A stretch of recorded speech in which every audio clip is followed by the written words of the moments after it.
On the morning of October 12, 2012. In Susquehanna County, Pennsylvania, 42-year-old Clarence Biddle left his home just after 5 o'clock in the morning.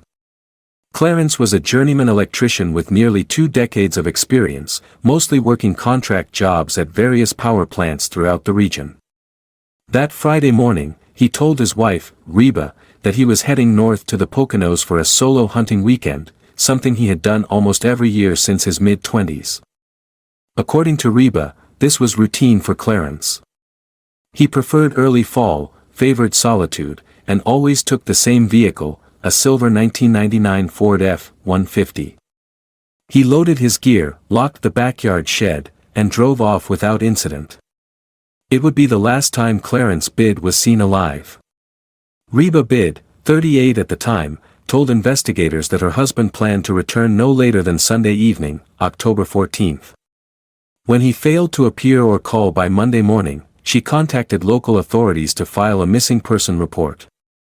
She told deputies from the Susquehanna County Sheriff's Office that Clarence had been under considerable stress in recent months due to layoffs at the Montour Power Plant, where he had been working on a temporary contract. The initial police response followed standard procedure for a presumed wilderness disappearance. Clarence had claimed he would be camping near a state-managed game reserve close to Wemart, an area known for its expansive wooded terrain and minimal ranger prisons. Search and rescue teams from multiple counties assisted by volunteer groups were deployed to check popular trailheads and hunting sites. Cadaver dogs were brought in. Aerial sweeps were conducted over the forest canopy.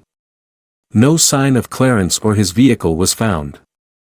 A local forest ranger, Thomas Ealy, informed investigators that Clarence's license plate was not logged at the game reserve's main entry point. Before we dive deeper, let us know in the comments where you're watching from. You are watching True Crime Excavate, your portal for gripping explorations into the world of real crime.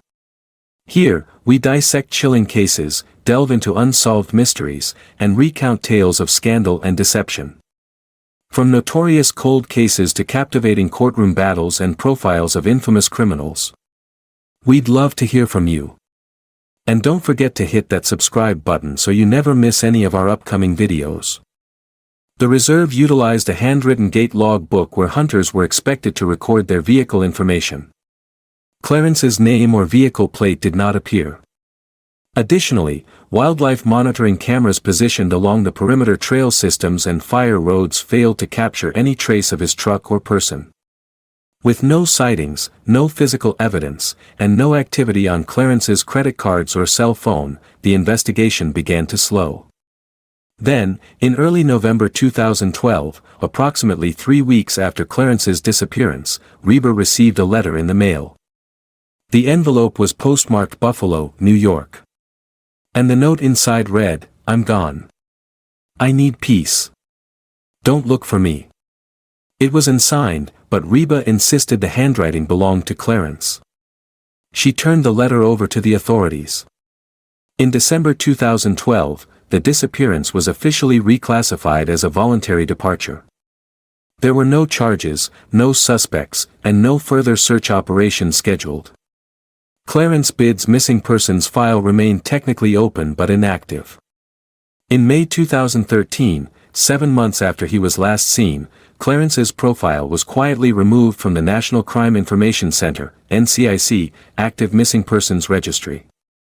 His social security number had shown no activity since the previous fall. None of his known bank accounts, credit lines, or utility records reflected any use or change. His phone remained disconnected. His union membership through the International Brotherhood of Electrical Workers, IBEW, lapsed due to non-payment of dues.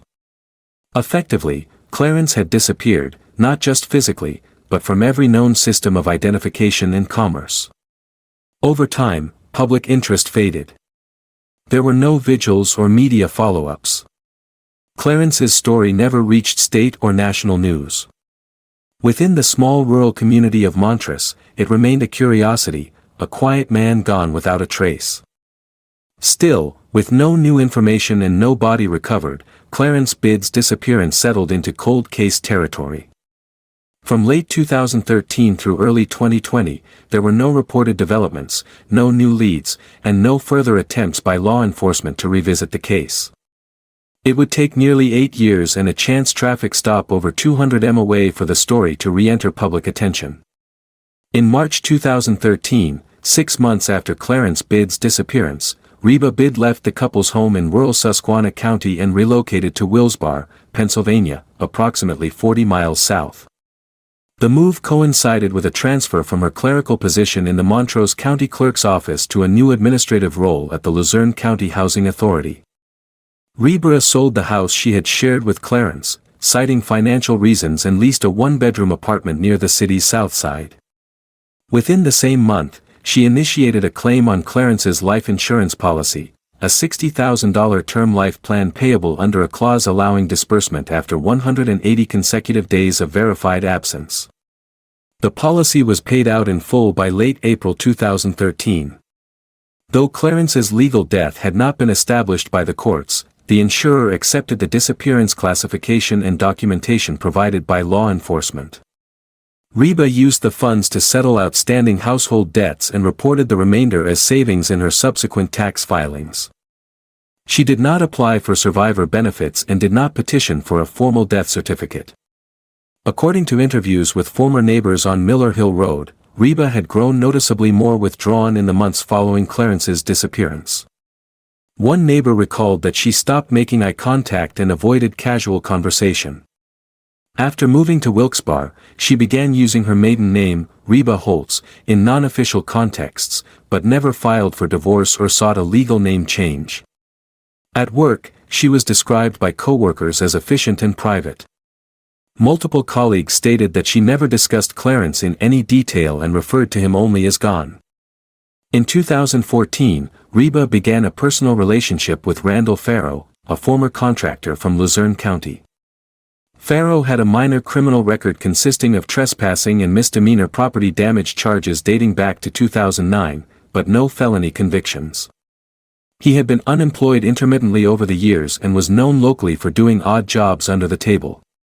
Public records show no business license under his name. Farrow moved into Reba's apartment in early 2015. No marriage license was ever issued, but by 2016, he listed her address as his primary residence on state and federal tax filings. By 2018, Reba had listed Randall as her emergency contact on employment forms and health insurance paperwork. That same year, she initiated a loan refinancing application involving a co-signed personal loan originally held with Clarence in 2009. As part of the refinancing process, the bank requested verification of Clarence's status. In response, Reba submitted a notarized affidavit stating that Clarence had ceased all contact and was presumed deceased due to prolonged absence without explanation. Though she did not attach a death certificate, the documentation met the institution's internal threshold for account closure. Clarence's remaining financial accounts, already dormant, were flagged for permanent closure. His credit profile was marked as inactive in early 2019. By all outward measures, he had been written out of the system. Despite the administrative closure of Clarence's life, one person remained unconvinced, his younger sister, Lisa Bidd. A registered nurse living in Scranton, Lisa had long expressed concern over the nature of her brother's disappearance.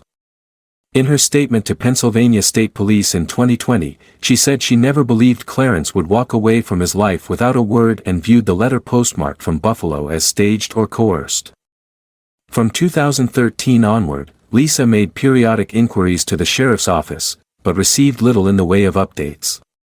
In 2019, frustrated by the lack of movement, Lisa hired a private data tracing firm specializing in dormant vehicle registrations and legacy address tracking. The inquiry focused on locating Clarence's 1999 Ford F-150, which had never been recovered. The firm conducted a multi-state search using VIN databases and pound lot records and registration systems. The results came back negative. There was no sign of Clarence's truck in Pennsylvania, New York, or surrounding jurisdictions. The report concluded there had been no registration activity tied to the vehicle since late 2012. That changed on May 27, 2020, when a traffic stop in western New York revealed the first concrete clue in nearly 8 years. On the afternoon of May 27, 2020, New York State troopers conducted a routine traffic stop outside Jamestown, a city in Chiocqua County approximately 100 miles south of the Canadian border. The vehicle, a gray Ford F-150 pickup truck, had been observed traveling eastbound on Interstate 86 with expired Pennsylvania license plates. The driver, a white male estimated to be in his early 50s, was alone. When approached by law enforcement, he failed to produce a driver's license or any form of valid identification. He verbally identified himself as Daniel Marks, but could not provide documentation to support the claim. Due to the lack of identification and inconsistencies in the man's statements, the responding trooper requested a VIN check. The vehicle identification number taken from the dashboard and doorframe returned registered to Clarence Bidd, a Pennsylvania resident listed as missing since 2012. The entry flagged a historical file indicating the vehicle had never been recovered and was associated with a closed missing persons case out of Susquehanna County. The driver was placed under arrest on suspicion of vehicle theft and false identification. He was transported to the Chautauqua County Sheriff's Office for further processing. During the initial 48 hours in custody, the man declined to answer questions, refused to sign intake forms, and declined to name next of kin. A standard biometric scan was eventually completed, revealing his true identity as Randall Farrow, a former Luzerne County resident with a minor criminal history and known associate of Reba Bidd. Farrow had no active warrants at the time of arrest. Upon confirming his identity, he invoked his right to legal counsel and refused to participate in further questioning. Meanwhile, the vehicle was taken to a state police forensic impound facility for examination. Though repainted in a muted gray, the truck's van confirmed it was the same silver 1999 Ford F-150 registered to Clarence Bidd at the time of his disappearance. The original license plates had been removed and replaced with a set traced to a non-operational trailer owned by a deceased relative of Farrow. Closer inspection of the vehicle's frame revealed partially erased serial numbers on the chassis, an attempt, and investigators believed, to obscure ownership. The odometer showed mileage consistent with limited use over an 8-year period. A forensic sweep of the interior was ordered. Under the passenger seat, technicians recovered a brown leather wallet that appeared aged but intact. Inside, they found several personal items belonging to Clarence Biddle, a faded union membership card from IBW Local 1249, a folded photograph of Clarence and Reba dated 2009, and a gasoline receipt from a station in Binghamton, New York. The time stamp on the receipt read October 13, 2012, the day after Clarence's reported departure for his solo hunting trip. The discovery of that receipt placed the vehicle and likely Clarence near Binghamton the day after his last known sighting. This was the first confirmed physical link to Clarence Biddle since his disappearance. New York State Police contacted law enforcement authorities in Pennsylvania. The Susquehanna County District Attorney's Office and Pennsylvania State Police were briefed on the recovery of the vehicle and the identification of Randall Farrow as the driver. Given the nature of the original case and the new forensic findings, coordination between state jurisdictions began immediately. The Pennsylvania Attorney General's Office authorized the reactivation of Clarence Bidd's missing persons file as part of a broader criminal investigation. The search yielded several items of interest, including a locked metal filing box, various personal records, and documents containing references to Clarence's presumed death.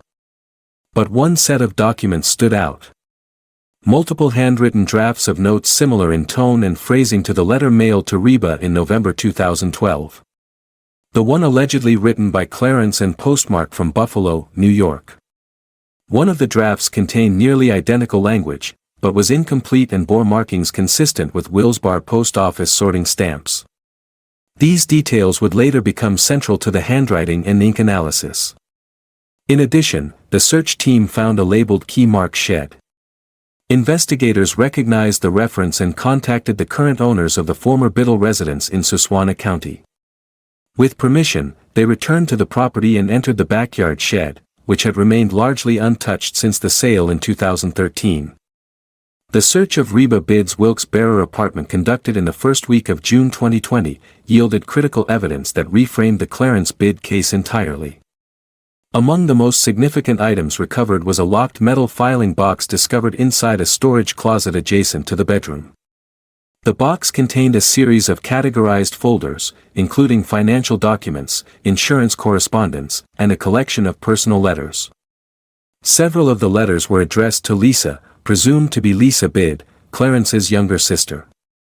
These letters had never been sent and appeared to have been written during the months following Clarence's disappearance. They referenced closure, difficult decisions, and moving forward, but made no mention of law enforcement or ongoing contact with Clarence. More notably, among the contents were multiple handwritten drafts of short notes, one of which was nearly identical in wording and structure to the letter received at the Biddle residence in November 2012. This draft contained the sentence, "I'm gone. I need peace. Don't look for me." The writing matched the phrasing of the original mailed note almost exactly, though the draft was unfinished and bore internal postal sorting marks inconsistent with the Buffalo postmark originally cited. One partial envelope was also found bearing a local Luzerne County postmark. These inconsistencies prompted immediate submission to forensic handwriting experts. In addition to the letters, investigators recovered an old brass key labeled simply Shed. This immediately prompted contact with the current owner of Reba and Clarence's former home in Susquehanna County. The owners, who had purchased the property in 2013, confirmed that the backyard shed had not been modified or accessed in any significant way since they moved in. With consent, law enforcement officers conducted a search of the structure. Inside the shed, officers identified an altered section of the back wall. Upon closer inspection, it was revealed to be a false panel secured loosely with wood screws. Behind this panel, investigators found what they described as a storage void, a cavity large enough to conceal a person or object. The floor of the void showed discoloration consistent with aged biological material, and the plywood base bore an impression consistent with a rectangular tarp-wrapped shape. Chemical luminol tests indicated moderate levels of blood spatter along the rear wall.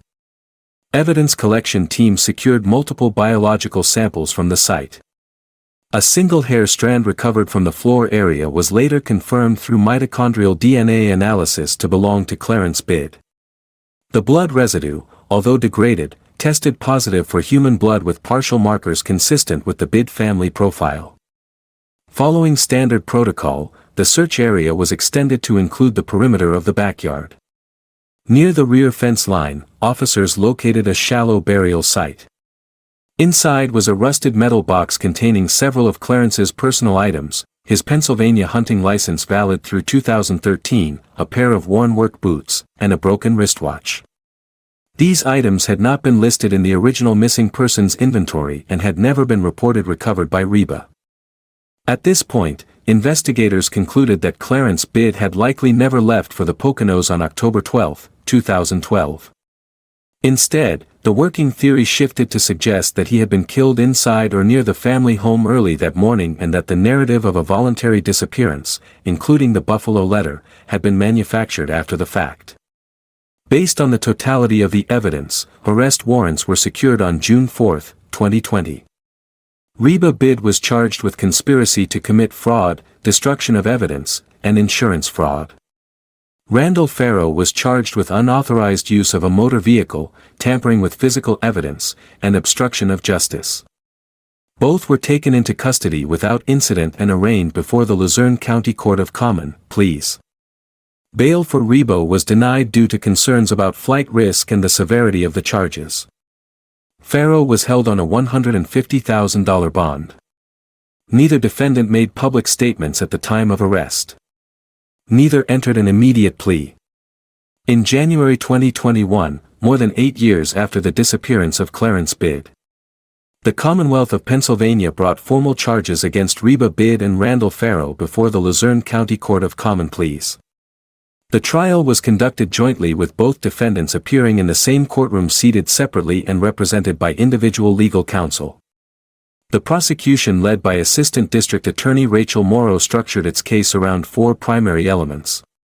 The forged letter mailed to the Biddle residence in November 2012. The forensic evidence recovered from the backyard shed, the discrepancies in the reported timeline of Clarence's disappearance, and the unauthorized possession of Clarence's vehicle by Randall Farrow.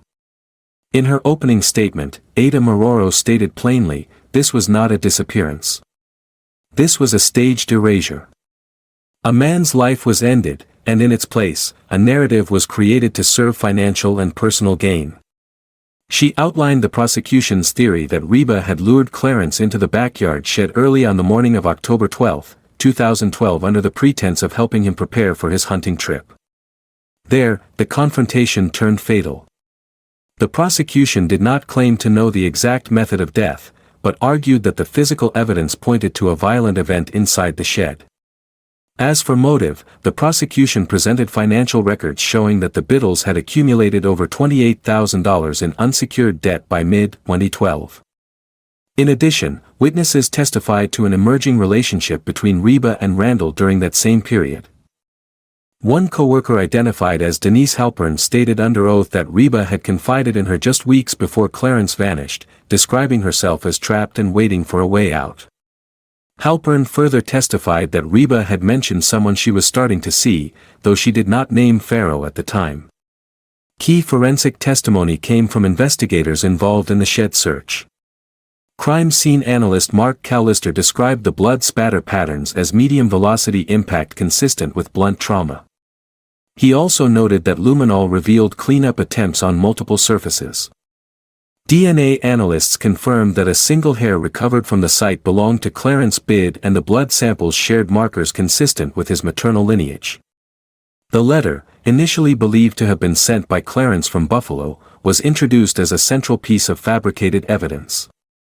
A handwriting expert testified that the 2012 letter showed strong similarities to drafts recovered from Reba's home. Ink analysis confirmed a match with pens Reba had previously ordered through her workplace. The jury was shown images of two nearly identical letters, one mailed, one unfinished, with only minor variations in syntax. Farrow declined to testify in his own defense and remained silent throughout most of the proceedings. His attorney argued that Randall had played no role in Clarence's disappearance and was unaware of the vehicle's origin when he began driving it.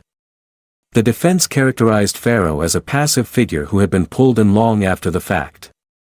Reba's defense maintained that there was no direct proof of homicide.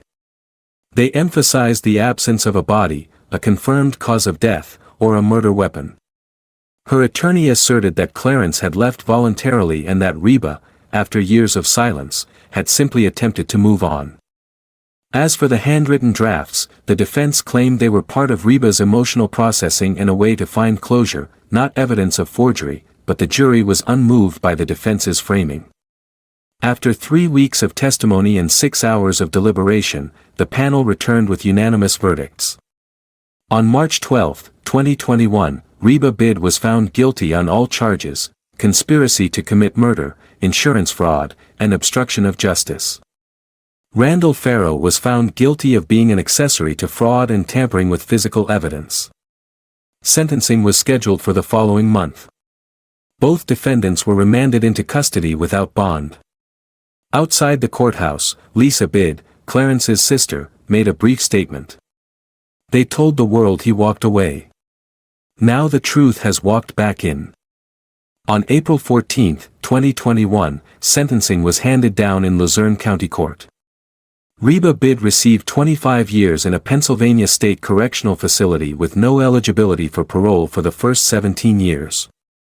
Judge Celia Horton, delivering the sentence, cited the premeditated nature and moral coldness of Reba's actions, emphasizing the deliberate concealment of Clarence Bidd's presumed death and the calculated effort to profit from his absence.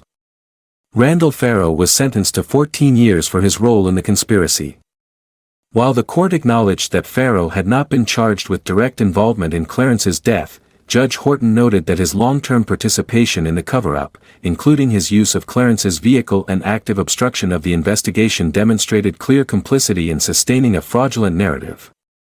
Despite the weight of evidence, no murder charge was filed against either Reba Bidd or Randall Farrow.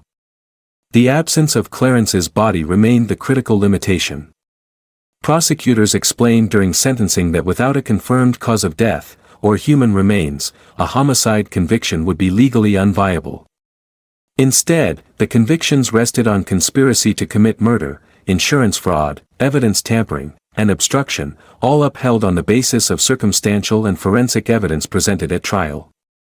In June 2021, Clarence Bidd was legally declared deceased by court order. The ruling filed in Susquehanna County allowed for final closure of his legal and financial affairs. A private memorial was held in Montrose, attended by family members, former co-workers, and local union representatives. Clarence's sister, Lisa Bidd, gave a brief eulogy. She stated, "They buried the truth for 8 years, but now he gets his name back." Her remarks were later quoted in regional press coverage, which treated the case as one of the most complex cold case convictions in recent Pennsylvania history. In partnership with IBEW Local 1249, a portion of the recovered insurance funds was redirected to establish a trade school scholarship fund in Clarence's name. The fund targeted towards second career electricians received its first round of applications in early 2022. Reba Bidd is currently incarcerated at the State Correctional Institution at Muni, a facility for female offenders located in Lycoming County. She is ineligible for parole review until 2038. Randall Farrow is serving his sentence at SCI Bennett Township in Center County. Per court order, the two are prohibited from any form of direct or third-party communication for the duration of their incarceration. Clarence Bidd's remains have not been recovered. Multiple searches, both official and privately coordinated, have failed to identify a burial site or physical location tied definitively to his death. Law enforcement has not disclosed any ongoing search operations. As of 2024, his body remains unfound. The 1999 Ford F-150, the vehicle Clarence was last seen driving, remains in state custody. Repainted, weathered by time, and stripped of plates, it sits in a secured evidence lot in Scranton. Investigators and prosecutors agree that without the recovery of that vehicle and the forensic discoveries it contained, the case might never have moved forward. In the absence of a body, the truck became the central artifact in a case built not on confession but on reconstruction.